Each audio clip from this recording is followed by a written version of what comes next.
रات Shannon ने 911 पर 1 या 2 मिनट नहीं लगातार 23 मिनट्स तक बात की। वो ओआक बीच की अंधेरी सड़कों पर अपनी जान बचाकर भाग रही थी। उस बोरी के अंदर एक इंसानी लाश का ढांचा था। लाश पूरी तरह गल चुकी थी। इनमें एक औरत थी जिसे पुलिस ने पीच का नाम दिया। मीडिया ने इन चारों को नाम दिया दी गिलगो 4।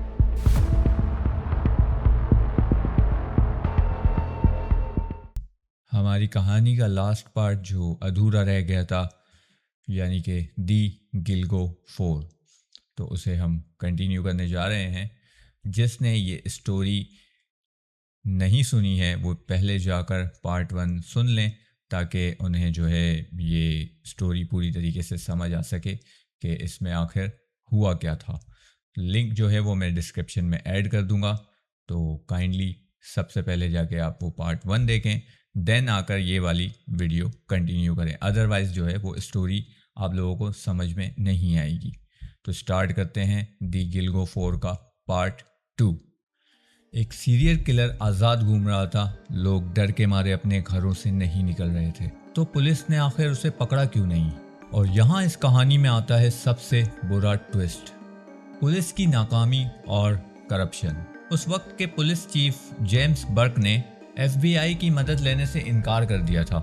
इन्वेस्टिगेशंस आपस की लड़ाइयों और ईगो की भीड़ चढ़ गई थी, और देखते ही देखते साल गुजरने लगे।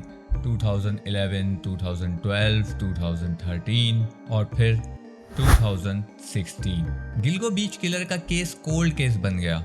फाइल्स पर धूल जमने लगी। शैनन गिलबर्ट, मेलिसा और उन तमाम लोगों की फैमिलीज का इंसाफ के लिए इंतज़ार एक ना ख़त्म होने वाले अजाब में बदल गया।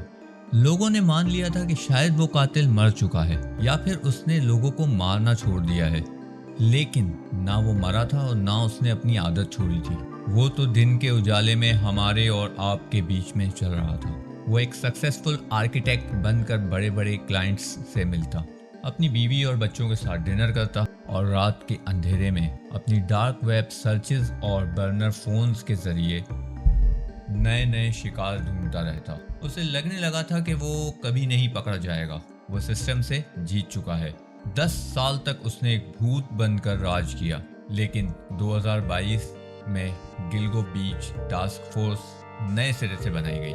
नए ऑफिसर्स, नए फॉरेंसिक्स टूल्स, और इस बार एक ऑफिसर की नज़र फाइल के एक छोटे से पेज पर पड़ी जिसे 10 साल पहले इग्नोर कर दिया गया था। एक गवाह की स्टेटमेंट जिसमें उस गवाह ने उस कातिल की गाड़ी का जिक्र किया था, एक फर्स्ट जनरेशन शेवलेट।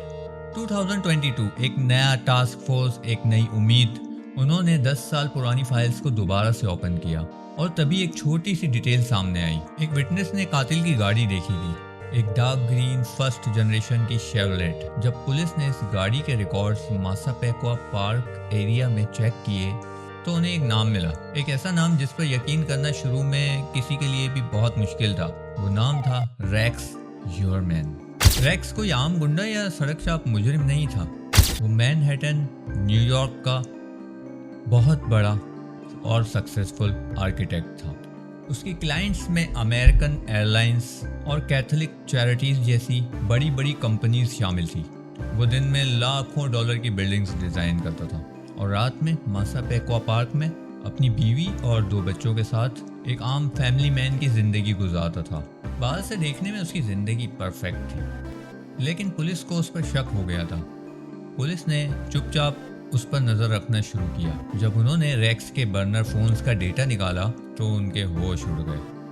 वो बर्नर फोन्स जहाँ से कातिल उन लड़कियों की फैमिलीज को कॉल करता था, उनकी लोकेशन ठीक वही थी जहाँ रेक्स का मैनहट्टन में ऑफिस था।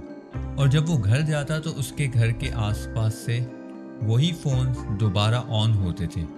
उसका कम्यूटिंग रूट और कातिल के सिग्नल्स 100% मैच कर रहे थे। जब पुलिस ने उसकी इंटरनेट हिस्ट्री निकाली तो उसके अंदर छुपा हुआ दरिंदा बाहर आ गया।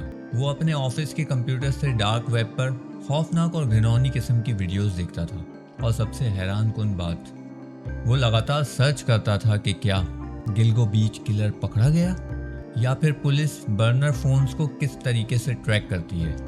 اسے لگتا تھا کہ وہ سسٹم سے ایک قدم آگے ہے، لیکن اسے نہیں پتا تھا کہ اب جو ہے وقت بدل چکا ہے۔ پولیس کو اسے اریسٹ کرنے کے لیے بس ایک آخری ثبوت چاہیے تھا، اور وہ ثبوت تھا اس کا ڈی این اے۔ جنوری 2023 ریکس مینہٹن میں اپنے آفس کے باہر ایک پیزا کھا رہا تھا۔ اس نے بچا ہوا پیزا ایک کچرے کے ڈبے میں پھینکا اور وہاں سے چلا گیا۔ انڈر کور ایجنٹس نے فوراً وہ پیزا اٹھایا اور فورینسک لیب بھیج دیا۔ مہینوں پہلے پولیس کو سرچنگ کے دوران ان بوریوں پر سے ایک ہیئر ملا تھا، جسٹ ایک ہیئر، یعنی کہ ایک بال، اور اب وقت تھا ان دونوں کو میچ کرنے کا، یعنی کہ اس ہیئر کے ڈی این اے کو اور جو پیزا انہوں نے کچرے کے ڈبے سے اٹھایا تھا اس کے ڈی این اے کو۔ اور guys can you imagine, report آتے ہی پورے ڈپارٹمنٹ میں سناٹا چھا گیا۔ وہ ایک 100% میچ تھا، اس ایک ہیئر کا اور اس پیزا کے ٹکڑے کا جو پولیس نے اس ڈسٹ بن سے ریکور کیا۔ پیزا کا ڈی این اے وہی تھا جو 13 سال پہلے ان لاشوں کے پاس سے ملا تھا، اور اس طرح گلگو بیچ کا بھوت آخرکار پکڑا گیا۔ 13 جولائی 2023 مینہٹن کی سڑکوں پر اسے اریسٹ کر لیا گیا۔ جب پولیس نے اس کے گھر پر چھاپا مارا تو وہاں سے درجنوں ہتھیار اور بیسمنٹ میں ایک ساؤنڈ پروف والٹ ملا۔ پتہ نہیں اس شیطان نے وہاں کتنی عورتوں کو تکلیف دی ہوگی۔ آج ریکس جیل کی سلاخوں کے پیچھے اپنے ٹرائلز کا انتظار کر رہا ہے، اور پولیس اسے اور بھی امریکہ میں ہوئے درجنوں مرڈرز کے ساتھ لنک کر رہی ہے۔ شینن گلبرٹ، میلیسا، امبر، میگن، مورین اور وہ تمام معصوم لوگ جو اس دلدل میں ملے، ان کی آوازوں کو دبانے کی بہت کوشش کی گئی، لیکن کہتے ہیں نا، قبریں اپنے مردوں کے راز زیادہ دیر تک چھپا نہیں سکتی۔ 13 سال کا لمبا اندھیرا آخرکار ختم ہوا۔ دوستوں، آپ کو کیا لگتا ہے؟ کیا ریکس اکیلا تھا، یا پھر اس دوہری زندگی کے پیچھے اور بھی بہت سارے راز ہیں جو ابھی کھلنا باقی ہیں؟ مجھے کامنٹس میں ضرور بتائیں۔ اگر اس انویسٹیگیشن نے آپ کے رونگٹے کھڑے کیے ہیں تو ویڈیو کو لائک اور چینل کو سبسکرائب ضرور کریں۔ میں ملوں گا آپ سے اگلی کسی ایسی ہی خوفناک اور سچی کہانی میں۔ تب تک اپنے آس پاس نظر رکھیے۔ Stay safe.